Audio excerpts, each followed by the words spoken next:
Welcome to Vendetta Sports Media. This is Eight Sided Freaks, and today we're here with a pay-per-view recap, and we're going to do a little bit of work on the upcoming fight card that is UFC Vegas 113. First fight night under the Paramount Plus banner, which isn't quite as fancy as the numbered events that are no longer pay-per-views, but it is a little bit of a milestone in its own right, and it is the first event. UFC event that is, with the slightly expanded UFC Apex. So it's going to be a little bit different than some of the previous shows. So that is what we have on the docket for today. We will start right at the UFC 315 main event. Alexander Volkanovski gets it done again by decision once again against Diego Lopes. Anthony, what'd you make of Volk's title defense? First title defense of his second title reign.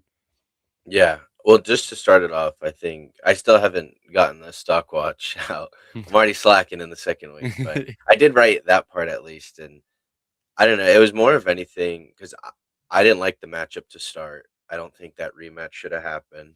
Um, so kind of already not loving the fight going into it, and it's hard to get yourself excited based off what happened in the first fight. The first thing I took away from it is just that Volk's amazing, and it's fun that you get to appreciate someone that's 37 years old and is still beating the best of the best. Even though I just think it's a bad matchup for Lopes, I still think Lopes is elite and is among the best of this division. I think he probably can be champion in the future. It's just a horrible matchup for him against Volk. So to see Volk still continually be so great and dominate at 37 is pretty astonishing. And then yeah, on to the Lopes. This is one where I didn't like. I think I took Lopes in the first one based off of age and everything, and a little bit of um, it wasn't as much of a puncher's chance in the first one because I didn't think the footwork and everything was going to be such a problem.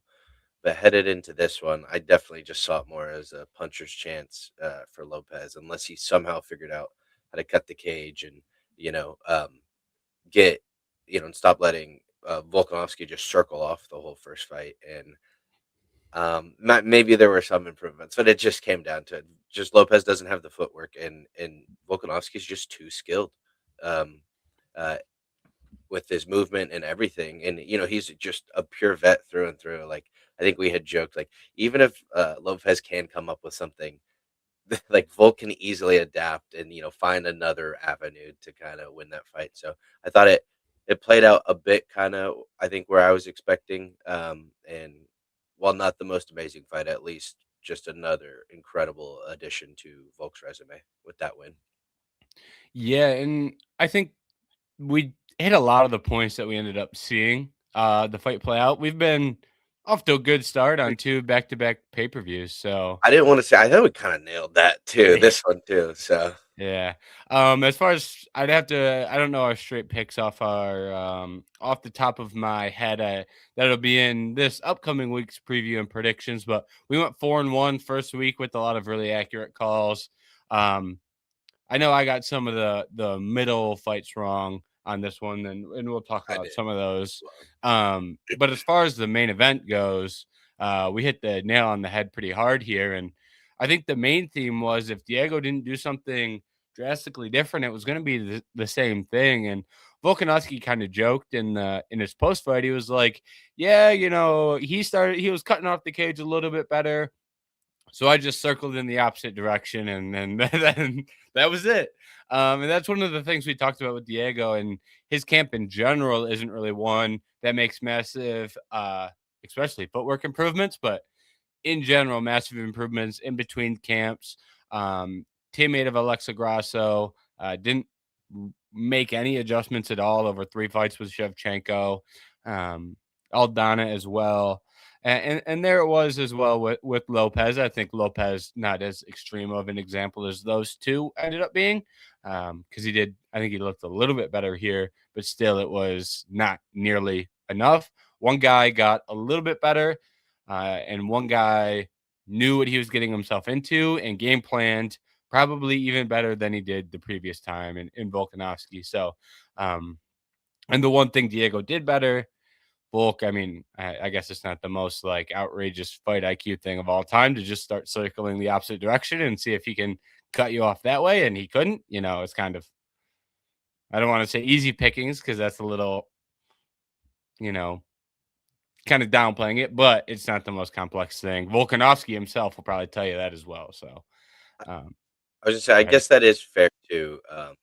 Me being disappointed in the booking itself, knowing that there was a possibility the fight was going to play out like this again, and it doing it shouldn't exactly detract from the fact that Lopez did look a little better. It Yeah. just wasn't enough, so I almost write it off. But Yeah. at least all what do we always ask for? I always ask at least in between fights and stuff from younger people or from anyone is just to see improvement, and at least you saw some improvement too. So Yeah, and I think on the Volkanovski side, I think one of the reasons this ended up playing out a little bit closer is because he was much more. I don't think hesitant is the right word, but he understood the danger of exchanges, and he was still winning exchanges. Like there's multiple moments where he sits down in the pocket and lands big shots on Lopez, but those moments were less frequent than the first fight. Um, I think he probably watched the first fight back and went, I hit that guy pretty hard, and he kept coming forward. So it kind of takes some of the point of, you hit him, you still have to hit him, you still have to do enough damage to win the round. But at some point, if you're Volkanovski, it's like, well, I'm not going to break my hand on his head or something because I keep um, landing these massive bombs and he's just not falling down. Um, but on the Lopez side, I'd say I'm disappointed in the way he fought.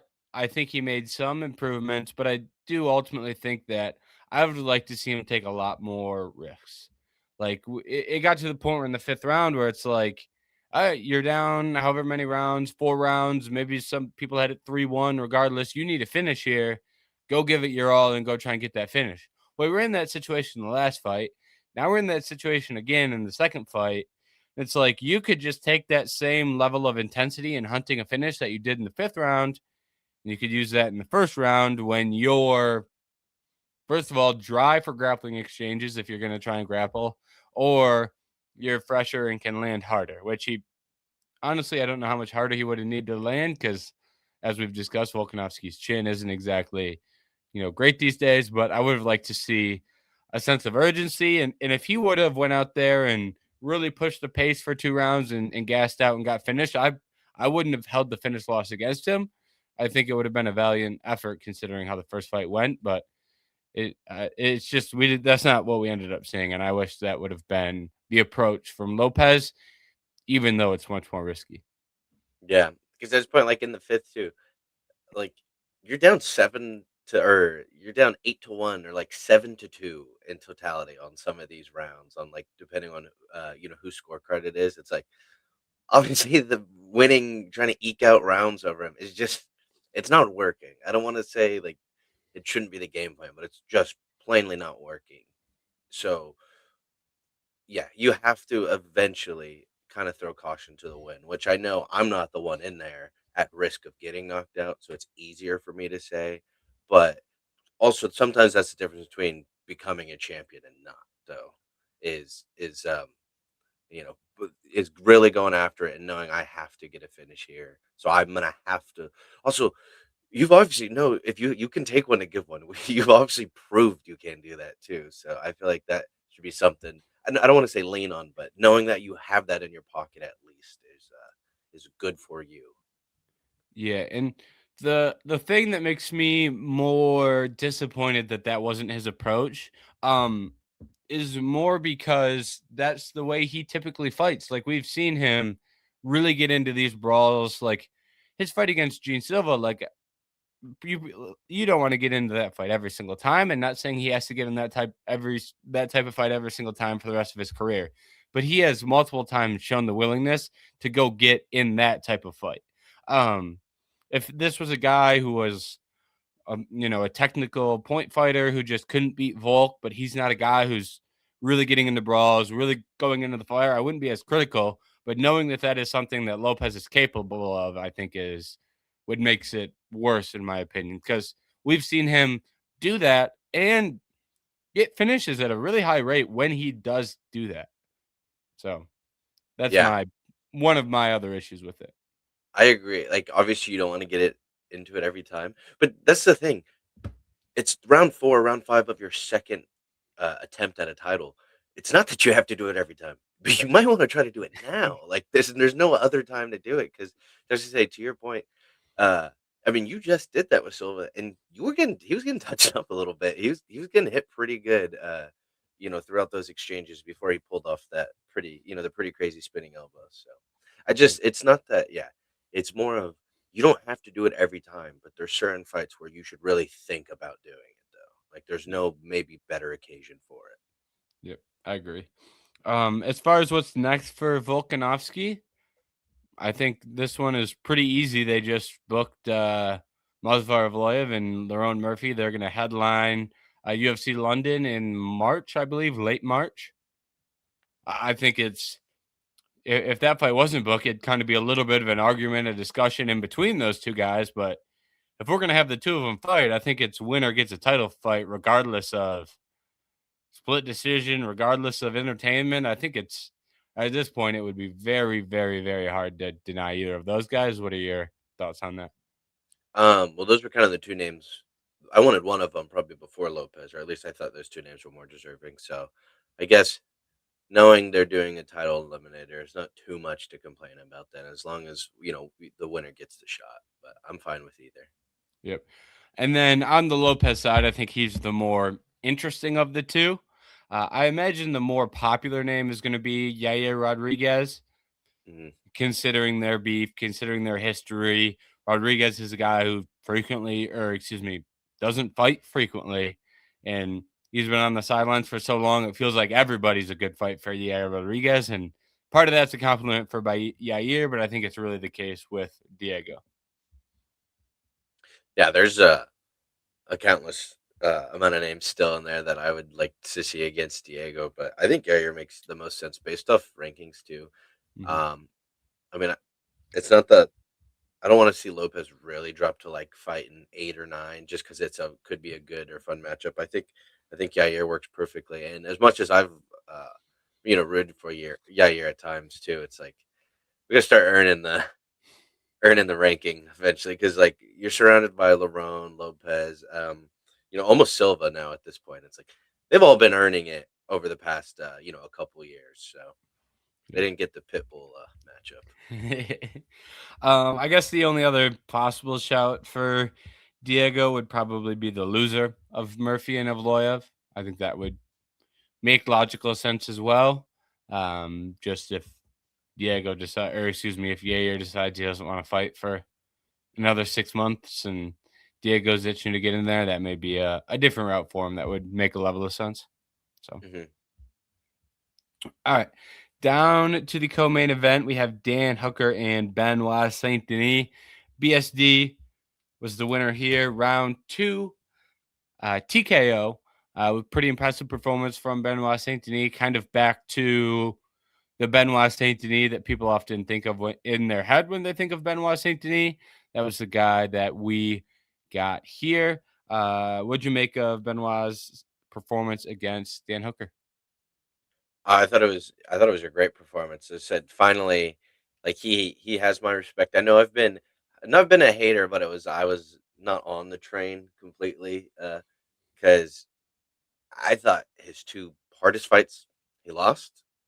The names he beat, not a big fan of. Well, I like Benil, like we've discussed, but he was old. Um, I don't think that punch he landed was like, a magical punch. I just think that was Benil, no chin.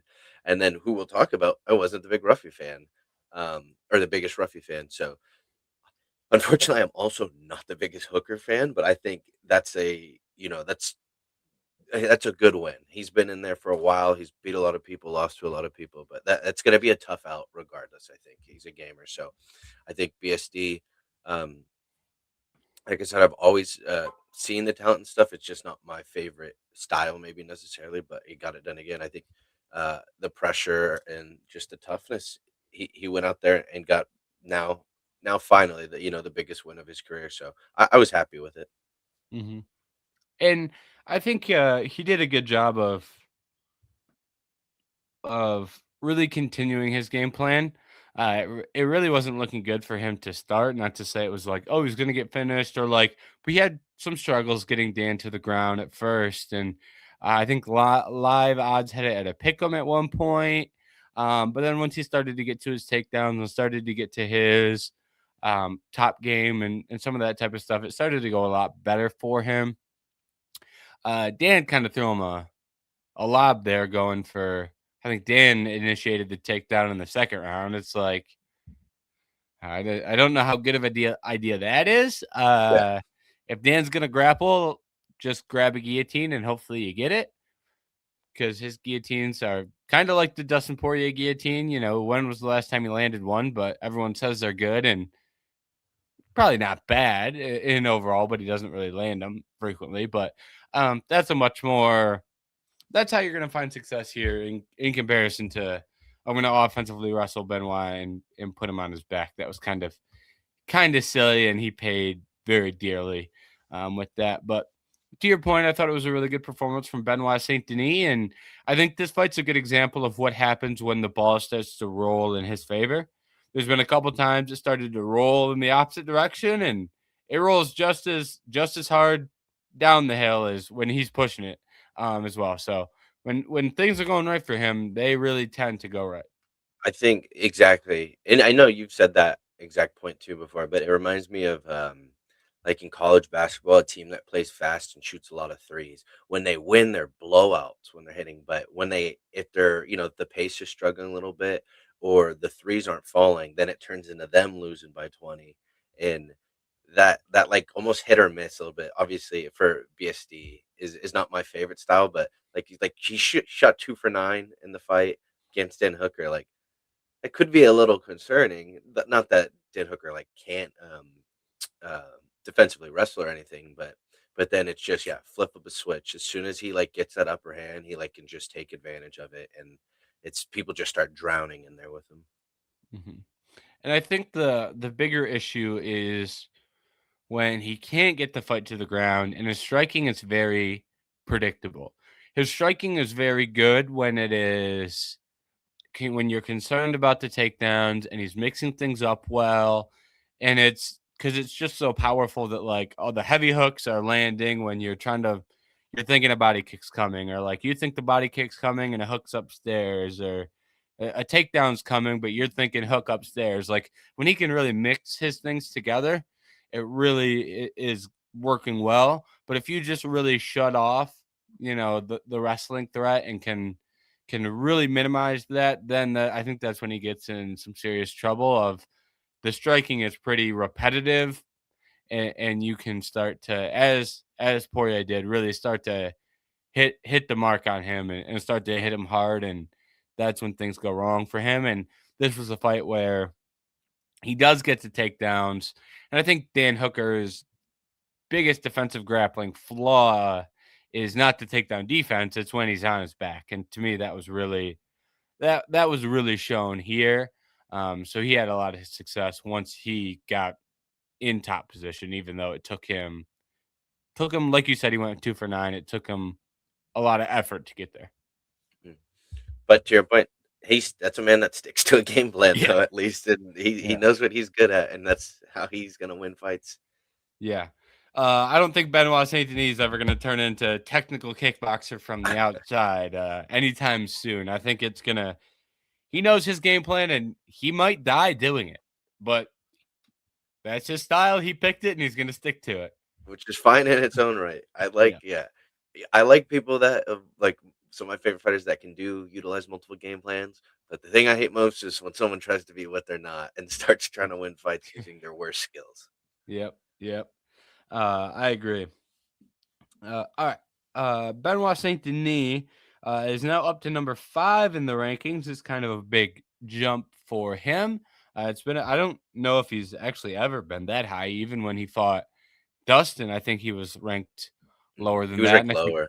yeah, part of that ranking, I think, is because guys like Dustin have retired. Islam's out the weight class. All of a sudden, everyone's 2 or 3 positions higher in the rankings than they've ever been. Regardless, Benoit Saint Denis up to number 5. Any names you would like to see next for Benoit Saint Denis? Like I was just seeing too, because Ruffy jumped up big, and it's like, okay, we do need Benil and Chandler like out of the rankings. Like it's such a good weight class too. It's like, um, but I mean, not immediately, but honestly, right next to him, I would like a Patty fight too to see. We just saw. I mean, unfortunately for Patty, but we just saw how much durability he has against Chandler. I mean, sorry, against Gaethje. Um, it could be another fight where Patty's durability could be tested, and I don't know if he could, withstand another war. But we'll see. That's just the first one that jumped That out. If not, that fight's interesting as well because Benoit's going to attempt his takedowns. We just talked Mhm. about how his game plan is his game plan, and he's going to go out there and do it. And like next thing you know, he's attempting takedowns on Patty, and like I think is that Patty's a hard guy to implement his style on, but also people just don't fight Patty that way. So you'd have to see him kind of deal with some of those things that people are typically doing the opposite of. And maybe it's a good thing for Patty, maybe it's not, but I think that makes it a fun matchup from like a prediction standpoint, a viewership standpoint. I think those are intriguing things in my mind. Because exactly too, because even when I was thinking, it's like one of my biggest gripes was that Patty, I don't think tried to go to the ground enough against Gaethje, and it's like, well, if if BSD is gonna do his full game plan, Patty doesn't really have to worry about getting takedowns. He's gonna find himself there. So the other one is maybe, but that's too far. BSD just got a good one. I don't want him dropping too far for his next fight. So maybe I'll just say I don't hate the potential of an Armin Sarukian fight. okay. Like I actually really like that then. I don't hate the idea of Armin getting a title fight at all. And Mhm. if we don't do Armin and Benoit Saint-Denis because we're gonna give Armin a title fight, like I'm not gonna be up in arms about that. Assuming it's after the Gaethje fight, obviously. As much as I think Armin's better than Gaethje, I also believe if we're gonna do interim belts, they should fight the champion. And we stick to the rules that we make up. But with that being said, if they're gonna make Armin fight again before he fights for the title, which at this point I wouldn't be surprised, I think it makes more sense to do a fight like Benoit Saint Denis because I think Benoit Saint Denis and Armin, another situation where those guys would have some really fun grappling exchanges. Armin versus Gamrot was renowned as like a pretty good fight for a while. People don't really talk about that one because it's a few years in the rearview mirror at this point. But there's a time people often reference that as like a really good high level fight, and I think that would be another one where you could get that same, obviously different fighters, Benoit Saint Denis and Gamrot, but I think it'd be another one where you could get a fun matchup out of those guys, and like for both guys, I think their stock goes up with a win over the other. Yeah, I really like that because one, I mean, I thought Armin should have had his title shot over the rumblings of maybe Patty getting it with the win, or I guess yeah, just with that win, or now Gaethje should get it too. I agree since he has the belt. Um, and if they're not gonna just let him wait to get the shot and they want him to fight one more, then I'm fine with the BSD pick because um, I think BSD's done enough now. He's on this big of a win streak to where if he turned that into another win against Armin, I also kind of wouldn't have problems if he beats Armin for him to get the next one, because that's such a big win. And then obviously at this point, I just think if you just need Armin to stay active to get the fight, then that's fine with me. Yep. And I know his call outs were the BMF and the title, and I think we're at least one step away from those. And I don't think BMF is a potential outcome for him. Not that like the way he fights is fits into that, but I think the secret thing that isn't in the BMF title is you have to be a fan favorite. And like I Exactly. just don't think that he's at that level of his career yet to where that would be something that they would allow for him to do. Seems like if he were to be matched up with a guy for one whoever had the BMF belt, it feels like it'd be like yeah, this is a number one contender, so we're not putting the BMF belt on the line. It feels like that would kind of be how they approach that. But if like whoever loses the BMF fight, I think, might sneakily be a decent matchup for BSD. That's kind of one that I didn't really think of until I brought that up, just to say I don't think he'll fight for either belt, but maybe the loser. Like, I Is think it? Charles versus It's BSD. Max If Charles, Charles, right? yeah, Yeah. Okay. Max Charles for the BMF, and Max and BSD feels kind of like a weird one, Mhm. but BSD versus Charles, I think, is intriguing for a lot of ways that Armin versus Charles was interesting. So, Before you brought up the Armin one, going above Patty, the Charles was gonna be my first thought, but then I knew he was booked. So yeah. Yeah, I don't think it's a terrible outcome. And if you're even if he doesn't have the belt and you're BSD and they come to you with the Charles Oliveira offer, yeah, like yes, yeah. like have to sign him down the line there. All right, moving down on the card, we have Mauricio Ruffy knocked out Rafael Fiziev in the second round. Ruffy's been a guy that we have talked a lot about on the program, and I think this is the best performance of his career by a wide margin. Certainly his most respected win. Um, and I mean, hats off to him. I think that's about as good as you could expect from Ruffy at this stage of his career. Yeah, it's the same point of that. Um, I had similar issues with him in VSD. I said that earlier. Like he was, except for Ruffy, I didn't think he even looked great in some of his wins to deserve his hype. And I wasn't in love with the opponents he was beating. And now, boom, he beats Fiziev. So I'm fully on board. Um, with like, I respect now all the fights he gets. Maybe I'm still not exactly on the hype that some other people were. Maybe they were just earlier than me. But also, this fight itself, I was extremely impressed with his performance in this one. I thought he fought an amazing fight too, and yeah, this fight really now it turned me from someone that's kind of not even a hater to I was like, okay, wow, I really enjoyed this, so now I'm like pretty excited for your next one, not just going into it knowing it was going to be a ranked matchup. Now I'm interested to see the next one too. Yeah, and I think this was a good test for. All right, well, you're gonna run into troubles when you fight the elite grapplers of this weight class. Like, it just looks to be the way it's going to be. But then it becomes a question of like, are you a good enough striker to even deal with the striking only guys? And like Fiziev's a great test for that. Like I think he tried to mix in takedowns at certain points, but Fiziev is no, he's no wrestler, even if he's developed some skills in there.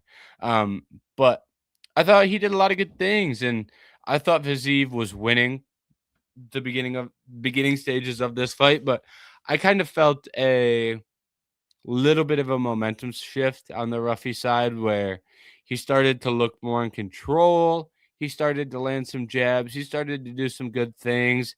And then he lands the knockout shot. Like to me, it wasn't like, oh, he was trailing, he's behind Fiziev, and then he catches the knockout. Like I think there was a steady like turn, especially in round two. I think round one ended up being fairly close because Ruffy landed some big shots at the end. And I don't even know if I had a winner picked out for that round if I would have had to score it. But round two felt like it was really swinging in Ruffy's favor, and then he eventually, finishes that off with a knockout.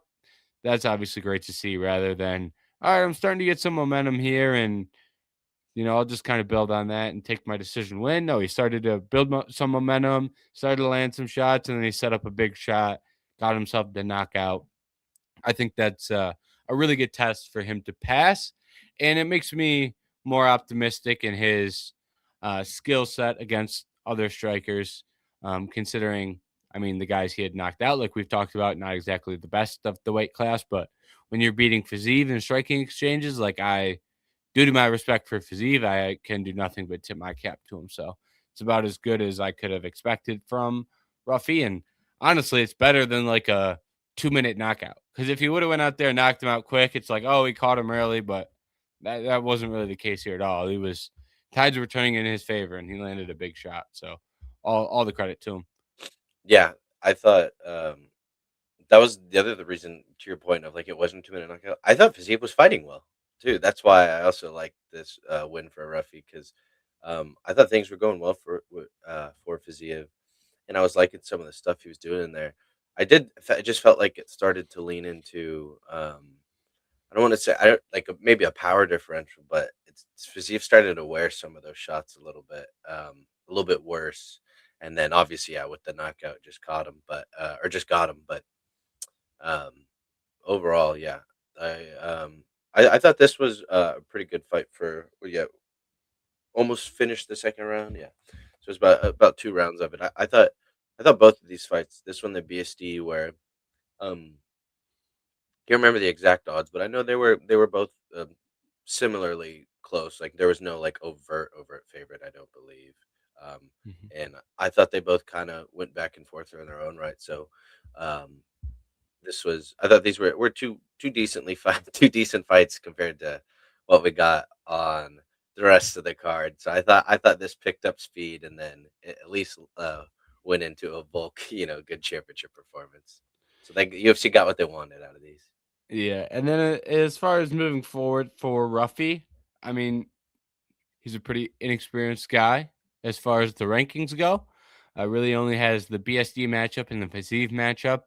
Everything else would be fresh blood for him. Um, I think it does become a question of how fast should we move him. I'd be fine with going slow as far as working him up those rankings, considering he got a big test against Benoit Saint-Denis, didn't pass. I don't think there's a reason to rush him back into some of those types of matchups that he would struggle against. I think a Dan Hooker one would be fun. It's a decent, change up for Dan Hooker, who's had to fight a couple of pretty big grapplers in a row as well. And I think that'd be a fun one and gets Dan Hooker in there with a striker like that'd be one that, the day before the fight or fight night, like be pretty pumped for that one. It's like I gotta see Hooker and Ruffy. This is gonna be a banger. So that would be one that I'd be looking at. Um, I think that one, yeah, makes a lot of sense. I think that'd be a lot of fun, and like you said, it would be more of a striking matchup, which I'm sure people want for both of those fighters. The other one, I was gonna say for Ruffy, I just talked about how you still have Benil and Chandler and stuff, so the rankings for a ranked fight are kind of ruined as of right now. This is one where I would also not be mind if Ruffy has to fight down.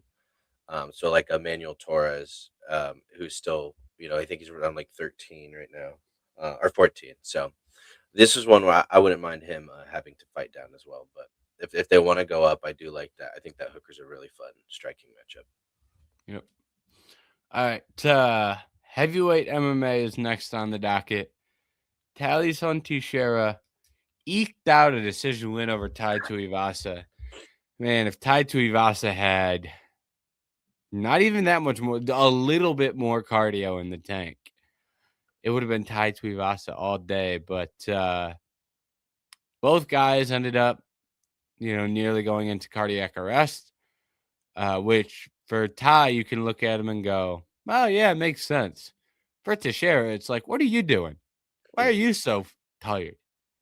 Because Ty's at least like wearing some weight on him, like trying to defend takedowns. Like Teixeira's like landing one takedown and spending minutes in top position, and then he's gassed. It's like, dude, all you did was exist for a few minutes.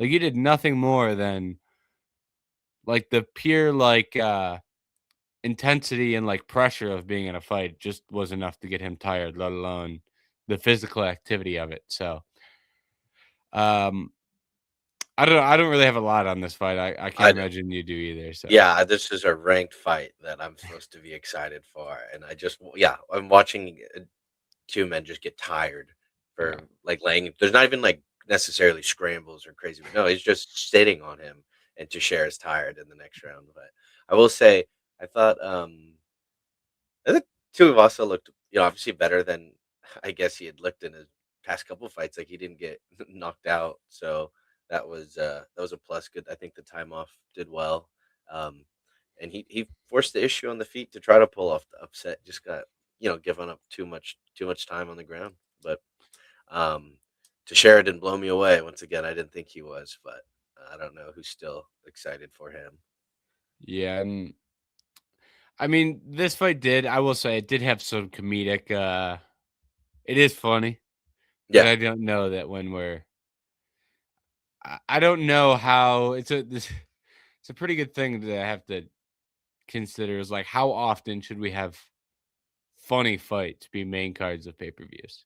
Hmm. Like, to a really casual audience, I imagine there's some people who just thought this was a hoot, but, like, how often do we need to appease to that? Yeah, Like, I yeah. really and how high up on the card do we have to appease to that? Because it does present some value to the person who's watching at the bar, watching for the first time or whatever. Because it is funny, but at And some I was point, we're making a mockery of the sport. and I was at a bar with friends. I was just I actually didn't mind, like, I didn't mind the fight, like you were saying, but Yeah. I just still it's ingrained in me, right? I can't stand heavyweights. It's just awful. But I will say, like you just said, I was in the perfect scenario for it, and it was meh to me. But that's about as much as you're getting from me. Yep. Last thing I'll add here is I keep hearing a bit about this Tallison Teixeira black belt. He didn't sub Tai Tuivasa. I think he probably should get it taken away. I know that's not a thing, but like if you are a black belt, like non-heavyweights could submit Tai Tuivasa if they're black belts. Tai Tuivasa is probably not any. I know he's not anywhere close to a black belt. He's probably closer to a white belt than a black belt. Um, but I guess I don't know his actual jiu-jitsu rank, but I can tell you, guys with any submission ability at all, submit him in MMA. And Teixeira landed an early takedown, was in top position. Pretty good as far as top position goes. Like, he was in good positions and no even like serious threat of the sub. So I will not be considering him a jiu-jitsu black belt anytime I think about him or think about breaking down his fights. Cause like at some point you have to show some semblance of it, and he hasn't. Yeah, I was gonna say, don't tell Islam about his black belt. Yeah. I'm sure he's like, who give him this? Yeah. Yeah. All right. Moving down the card, this fight really doesn't have much on it either. That is much more because of a lack of competitiveness. Quillan Salkilld versus Jamie Mullarkey. Um, I mean, this one was a pretty easy one to break down. I mean, Salkild's minus 1,000 You don't or want a victory higher. lap? Then? Yeah. I thought you were pretty spot on. Yeah, and it's like he's better everywhere, and then he went out there and subbed them because everyone knew he was better everywhere. I mean, I thought it was a pretty straightforward one and kind of got what everyone was expecting. And I'm not even mad at this because this is the layup that I'm fine with, in front of the home crowd for one of the biggest prospects from that area and everything. And at the end of the day, this is what the UFC and fans wanted to happen, and at least he delivered on that. It wasn't like it wasn't hairy at all. Like, oh my god, why is he struggling? So he just went out there and put on a clinic. But let's say I won't overly celebrate and go crazy about it, but I will at least show appreciation for he pretty much just walked in there, hit a home run, and left. Yep. Um, I will say I'd like to see a step up in competition here. You know, I think that was his fourth fight for comparison. Ruffy's fourth fight, I'm pretty sure, was BSD. So, like, just Yeah, comparing to other guys on the card who got steps up in competition, like, big name off contenders, best prospect in the country, winning fights by finish, multiple highlight reel knockouts. Like, it's a lot of, like, Ruffy fought Jamie Mullarkey in his debut, I'm pretty sure, or his second fight, and this was his fourth fight, and it was Mullarkey. So, and ultimately, it's not the end of the world. Like, it's not the biggest deal.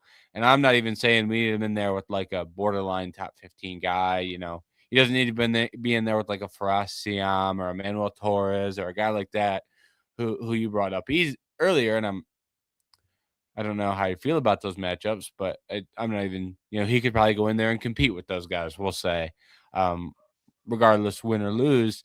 But at least just step up.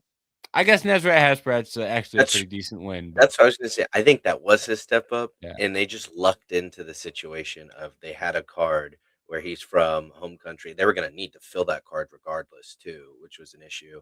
And so it just kind of worked out that this was the layup for him. But if they were continuing the trajectory of after Hack Press, like yeah, I agree. I do want like you got your layup in. Hopefully, on a pay-per-view and everything too. Hopefully you got some more fans. But now let's put those fans to use too. I want to see a competitive fight. Yep, I'm with you.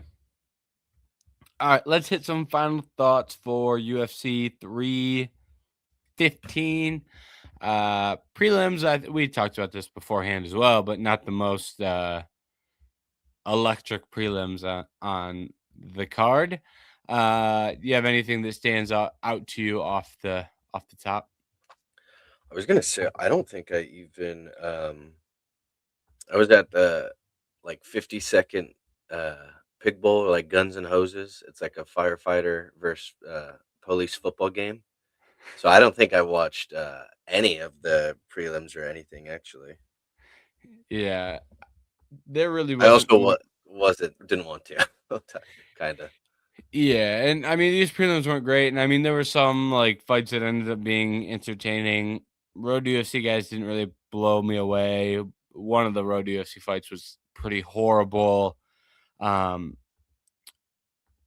let's see, Khan Awfully beat Yiza, and people were for some reason like, "Oh my god, robbery, robbery!" And it's like I heard some of the most insane shit ever. Like the first round was like 3 minutes of control time for Khan Awfully. He hurt. Then they get up, or maybe even more than 3 minutes, but they get up and Khan Awfully lands a big shot and wobbles Yiza, and then Yiza lands a big shot with like 3 seconds left in the round, and like puts Khan Awfully on a knee, but he gets back up and keeps circling. And then the commentary guys are like, "Oh, how do you give that round to Khan Awfully?" It's like, well, they each hurt each other once, and one guy had 3 minutes of control time. It's not the most insane thing to give the guy a round. I thought he won. So I guess that's notable considering how many people were just so adamant that he lost the fight. And some people said he lost all 3 rounds. I think some of that's a little ridiculous. I thought he won that fight. Jacob Malkoon, Torres Finney. I mean, that was pretty. Malkoon, go get a finish. Torres Finney looked horrible and hurt his knee. But it is what it is. Cam Rousen, I guess, got a decent win over Cody Brundage, but how much can you write home about a Cody Brundage win? Jonathan McAleef subbed Oben Elliott. Oben Elliott was winning most of that fight. Jonathan McAleef hits him with a good shot, gets the sub. Neither guy is really that good, to be honest. And last fight on the prelims was Junior Taffa and Billy Alicana, and Justin Taffa made Tai Tuivasa look like not the worst grappler on the card again. I think that's kind of what he's for. Like you watch Justin Taffa get submitted with zero Junior. actual yeah, my bad, Junior. You see Junior, let's just go out there and get subbed, and he doesn't really do much to defend the submission. And then Tai Tuivasa goes out there and he sprawled once, and then everyone's like, "Oh, well, the other guy didn't do that," so it makes Tai look like he's like reinventing the wheel for MMA, but really it's just like middle school level grappling. So Yeah. I think that's what the juniors for. But I will say, well, that fight was standing. It ended up being a decent amount of fun. But then Billy Alicana was like, well, why don't I grapple this guy? He can't grapple. And then he submitted him the second he had that thought. Yeah. I don't That's why I understand the trials and tribulations that come with putting on a perfect card in Australia. Because like I know not all the fighters want to go there, but that's what this was. I knew this was just gonna be a pretty maybe not the best prelims and everything. So but it kind of sounded like that. Let's get going. Yeah. Anytime we put Road to the UFC on the prelims, it's like, all right, they waved the white flag on those. Like, Yeah. as much as Road to UFC is a cool concept, like a lot of those guys have not panned out. Even got like Rinya Nakamura was a prospect I liked, and there were some other decent ones, but a lot of guys have not turned out. I don't know that there's been a single fighter off Road UFC get ranked. And there's been a decent amount of guys get signed. I don't even know if one's gotten close to even getting a ranked opponent. So yeah, it's not really the greatest sign. So anytime you see Road UFC, like it could be entertaining, like they might go out there and fight, but like they're not actually good. So it's just kind of where we're at with Road UFC. All right, let's swing over to UFC Vegas 113. Main event is going to be in the bantamweight division. Fairly important one as well. Mario Bautista versus Vinicius Oliveira. This one is one of those fights where you look at where these two guys are at in the rankings. You assume the winner is going to move up and the loser is going to fight down. And there's a big difference in who your next fight is going to be, depending on how that outcome goes. Mario Bautista ranked number 9, Vinicius Oliveira ranked number 11. And just looking at the weight class, if you win and you fight above position 9, you're looking at Cheeto, Figgy, Eamon Zahabi, Song Yadong, Sandhagen, O'Malley, and up. And if you lose, you're looking at David Martinez, Peyton Talbot, Rob Font, Kyler Phillips, Montel Jackson, or an unranked guy. It's like that is a big difference in what you're getting yourself into, where you're at in the weight class, how many wins you need from a title, things like that. So it ends up being a pretty important one in the bantamweight division. I guess I should probably throw the betting odds out there. I know they are fairly close at this point in time. Mario Bautista has been a slight favorite. Oh He well. is. I was saying I thought maybe he would be. I guess he's fought more, but I don't know. I thought he was going to be maybe a slight underdog. Mario Bautista minus 158. Come back on Vinicius Oliveira plus 128. What are your thoughts on the main event here? Yeah, I think this is a great fight. I think it's pretty exciting. Well, exciting enough. I actually I'm fine with Mario Batista. I know he can maybe be a bit boring and stuff, The but jokes are funny.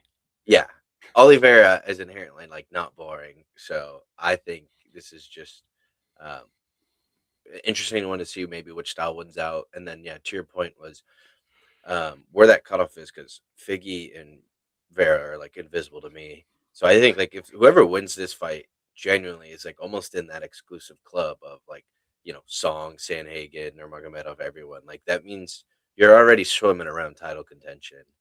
You So forgot to this go is Eamon Zahabi, but that's all right. yeah, he's not invisible to me. I just don't want to mention him. But to be fair, he is right there. Like if someone just started walking in the line, like Zahavi's like at the front door, he's just waiting to get in. Yeah. So, but yeah, I think this one is a big one too, and I'm excited to see um if what's in we get 5 rounds here too, obviously because I thought Batista just put on a great one against Umar.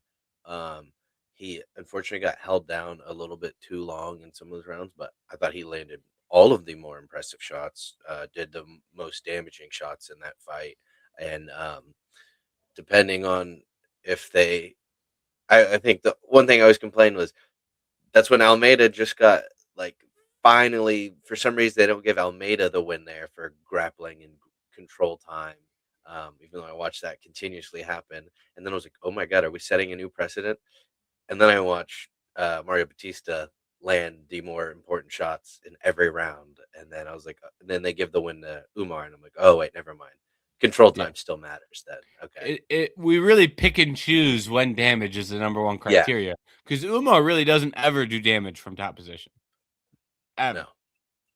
I mean, and his Figgy fight was a crime against mixed martial arts. yes.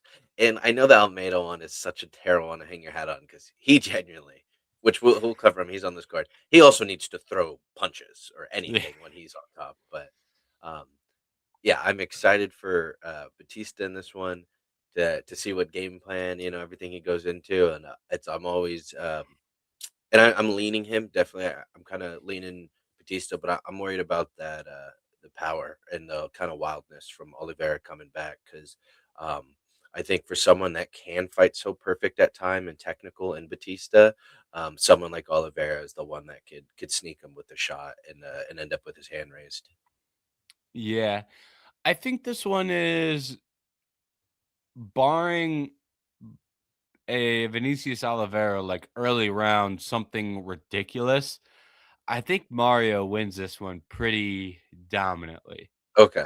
Like, uh, if Mario goes out there and gets flying knee in the first round, it's gonna be like Well, he then, yeah. died. You know what I mean? But like, and that's a serious problem with when you're fighting Vinicius, is he does have the capability to do that much more than other guys. And I like a lot of things about Oliveira. He's a guy that coming off contenders, I said positive things about. I've picked him in a lot of these fights that he's had, and he's gotten some impressive knockouts. He's gotten some dominant victories. He's gotten itched out a close one against I think it was Saeed Nurmagomedov. Like he's done various different things that are impressive. Um, but my issue is the way that he fights is so cardio taxing. Um, and in several fights, it's been fine because the amount of pressure that he has and the amount of damage that he's doing makes the other guy just as tired. So he's tired from output, but they're tired from getting beat up. And then they meet in the deep waters, and Vinicius, who is not afraid to be there because he gets tired in every single fight, is pushing through and then having late round success just because he's willing to work through the cardio issues. Um, and he's fairly decent at recovering in between rounds. There's been a couple times at the end of round 2, I've been like, oh, Vinicius is cooked. He's getting finished. And then he, for 2.5 minutes of round 3, the first 2.5 minutes, he looks fine again. And then he starts to trail off at the end of the round. But I just don't know if you can drag Mario Bautista in deep waters. Like a lot of people look at guys with great cardio and he kind of gets excluded from the conversation. Part of that's because he doesn't have heavy 5 round experience. Um, Part of it's because people aren't watching him fight because they don't care that he's fighting. But he genuinely has like some of the better cardio in the UFC. Like in that weight class, he's probably a top 3 guy as far as cardio goes in that weight class. Like his cardio is great. So if we get to round 3 and Bautista's drug himself into deep waters because he's throwing all this offense, Bautista's not going to be there with him. And he's going to be still technical, still able to control. Um, so I think that that's going to be the difference here. And I think that's going to lead to a lot of late round success for Mario. And the exception to that could be Oliveira doesn't give as much in those early rounds. But I think that in itself as well is just breaking his style. And I Agree. think that's going to lead to him losing those early rounds. And that creates a whole nother issue um, that I still don't think solves the Mario Bautista problem. Last thing is I just think Mario is just a better grappler as well. Like he's a better grappler, technical grappler. He grapples fast as well, which that becomes an even bigger problem when you're tired. So I think there's a lot of things that Mario can do to prevent himself from getting caught early as in the grappling realm, and then that extends to late round success. So barring Vinicius like really doing something, maybe he breaks Mario's nose, maybe he knocks him out, but I think he'll need something very impactful early to get this one done. And if he doesn't, I think he gets cooked mid to late. Yeah, that's what, uh the one thing I was gonna say was too, is I also think Batista's, cardio is not talked about enough. Because speaking of that Umar fight, I thought if that was a 5 rounder, I thought that was kinda switching too in his favor. Um, the only other thing I will say, also I'm worried about the puncher's chance for Oliveira, or at least the early knockout, is that Batista's fought Umar, who we just discussed, doesn't really do much damage. Patchy Mix, who doesn't do the damage, and then before that, it was Jose, very old Jose, and then Mhm. Ricky Simone. So I'm also worried. I was just worried about being in there with someone that wild. We'll see if Yeah. how the chin looks, the durability concerns. But I also do. Outside of that possible knockout, I would be. I think Batista's just going to do Batista things in there. Yeah, and when you reference that possible knockout, to give some credit to Vinicius, like he's very good at the stuff he does, and like I'd pick him to win other ranked matchups. Um, and like his length is very tricky. The way he uses it is tricky. Powerful, takes risks, has a lot of tools. Like he does a lot of things from a striking perspective that is what leads to big knockouts. I would never consider him the most technical guy. Um, like uh, Mario Aldo, for example. But when you're fighting a guy who's that, and I guess Mario didn't do great in those striking exchanges. A lot of that was up against the fence. But when you're looking at guys like that, it's like you kind of know what you're going to get because you can watch tape on Aldo and you've got a career of tape, or you have a striking coach who knows, these are our core fundamental things of striking, and this is what we need to be good at defending. Your whole career, you're going in there, what do I do when a guy throws a jab? You know what to do when the guy throws the jab. Well, what do you do when a guy is running forward, throwing head kicks from ridiculous angles and hooks from he doesn't even know where he's throwing them? How do you know where he's throwing them from? And then there's a flying knee at the end of it. It's like those are the type of things that could get a guy like Mario in trouble because you really don't prepare for those things. Because he does seem like a guy who's prepared from a defensive perspective, at least. That's right. Overall, this is one where it's kind of a difference in styles too, and so this is just why one of the ranked fights that I'm excited for, and it's two people that were prospects, or at least on the younger side. So it's finally kind of out with the old guard, like we mentioned, the two people that are right above. Was it Bautista and Figgy and Vera? So I think this is just a great fight and a great matchup that the UFC put on. Yep, I agree. All right, moving on to some final thoughts on UFC Vegas 113. Lot left on the bone because it's not a bad fight night card. There are some quality matchups here. I'll let you lead it off. What are some of the fights left on this card, whether it be main card or prelims, that you were looking at?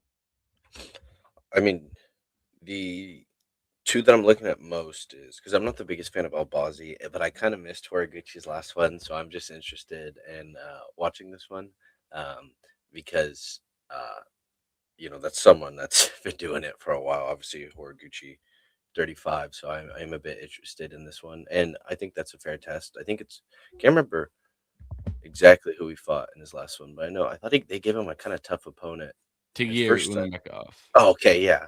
So, I mean, even that in itself was already a name for I think his first fight back in the UFC and stuff. So, the other one, I still like Almeida. I think he's a good fighter.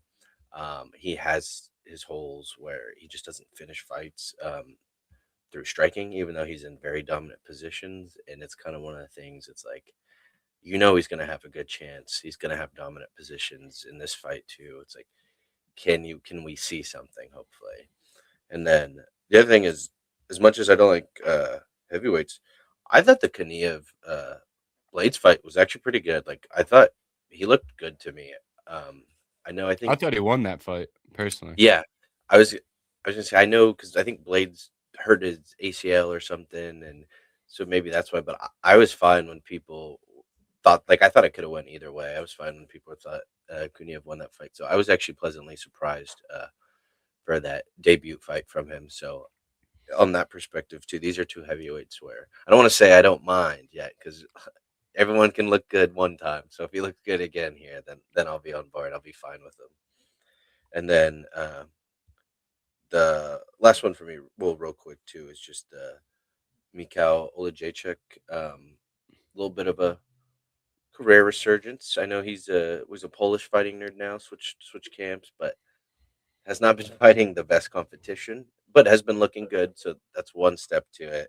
And then Marc Andre Burial is kind of just a gamer. Like he goes in there and he fights. It's usually it can be entertaining. So I'm interested in that one. I think that one could be pretty entertaining, and I think this is a better test for Mikal than his last ones. Like this is a respectable one if he gets it. Yeah, and to double back off some of the fights that you talked about, I liked Horiguchi's first fight, and I thought he looked really, really good. Um, But this betting line is plus 310 Amir Albazi and minus 420 Horiguchi. Amir was like plus 150 against Brandon Moreno. Like, we're kind of just like crowning Horiguchi as like the best guy in the weight class with that line. It feels like Amir has long been one of the most respected guys in the division, and it got to the point where like there was moments on this episode or on this podcast, and I think Jerry might be the leader of the Amir Albazi hate army, but like we have said a lot of. We've said a lot of negative things about Amir Albazi. Makes it seem like we're trash talking the guy. We're simply not as high as a group, I think, as other people are on Amir Albazi. But like I think the pendulum has swung a little bit far here. Like he lost to Moreno in a return, has taken some time off by injury, and now he's getting lined like he's a bum and an unranked guy. And like this is a guy who people, I think he has one UFC loss, and people just were ready to call him a future champion, and now he can't beat Kyory Horiguchi. And I think the only flaw with the Horiguchi logic is Tagiru Ulanbekov, I think maybe a touch on the overrated side. And the weight cut, I don't think is doing Ulanbekov many favors. So I'm not like guaranteeing an Albazi win here, but like I think he wins this more frequently than a plus 310 line suggests. I'll just say that from a pure betting perspective. And then as far as the heavyweights go, I like that matchup as well. And I found myself in a weird position with Kunaev because I don't want to be like, I love Rizvan Kunaev. But like I just watch him fight and I go, okay, he's a heavyweight.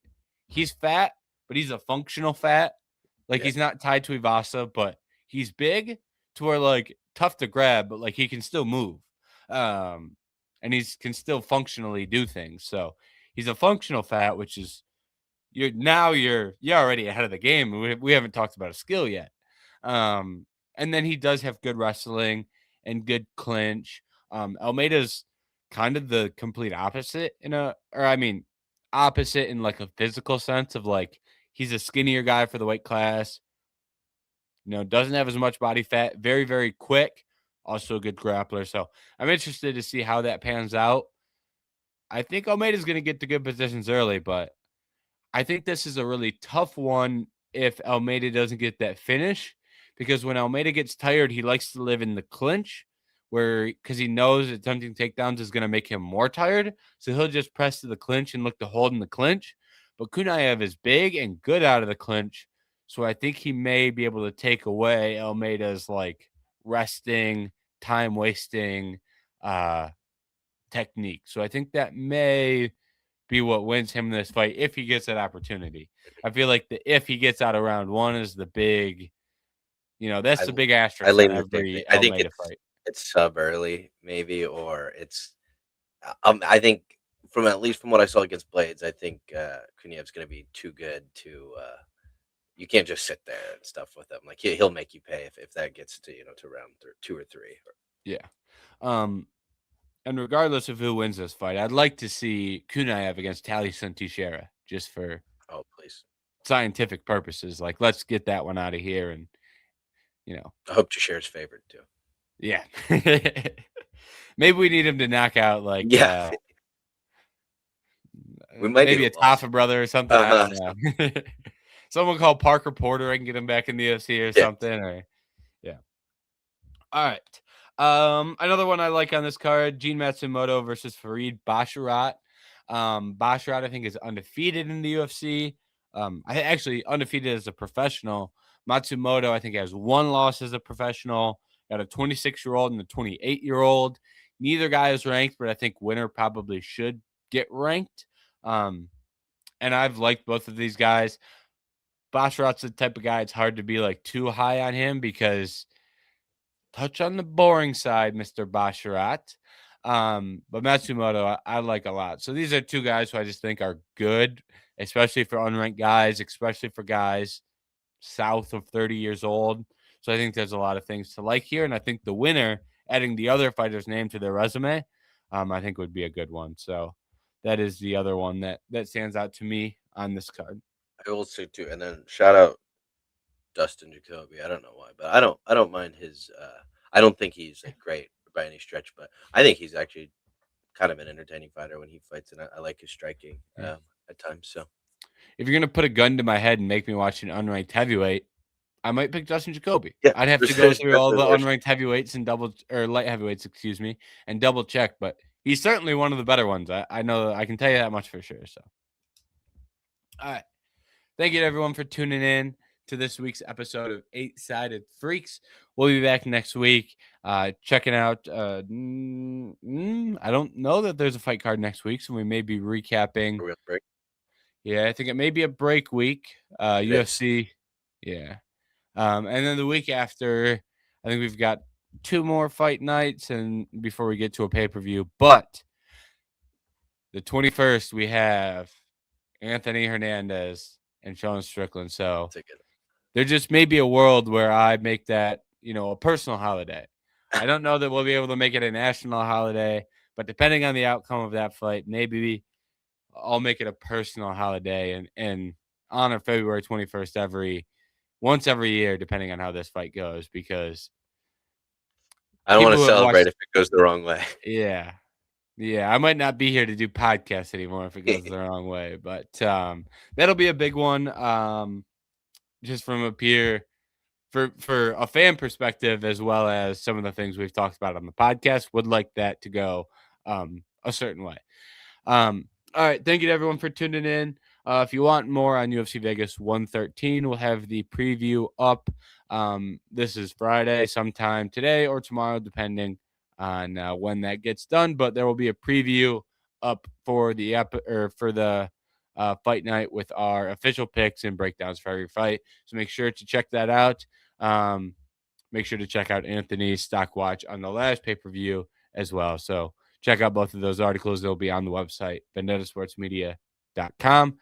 Thank you for watching. We'll see you next week.